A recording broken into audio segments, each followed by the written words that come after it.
করিবে চাকুরি নারী, বানাইবে বাড়ি, দেখিয়া ছিড়িতে পারো নিজ চুল দাড়ি। কর্মে রহিয়াছে নারীর পূর্ণ অধিকার, বেতন কার চুপি চলিবে না আর। কন্যা ভ্রূণ হননেতে চাহি সুবিচার, জগতে নারীরও আছে অধিকার বাঁচার। অর্থ নিয়ন্ত্রণ হলো সর্বসেরা বল, সভা করিবার লাগি খুঁজিতেছি হল।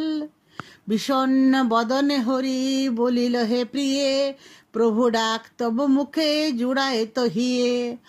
আজ তুমি নাম ধরি কেন ডাকো মোরে, লক্ষ্মী কহে সাত্রিকাণ্ড রামায়ণ পড়ে। না হইল আক্কেল না হইল শিক্ষা, পদতলে বসিয়ার করিব না ভিক্ষা। নাম ধরি ডাকিব হয়ে প্রিয়তম মোর, ফিনান্স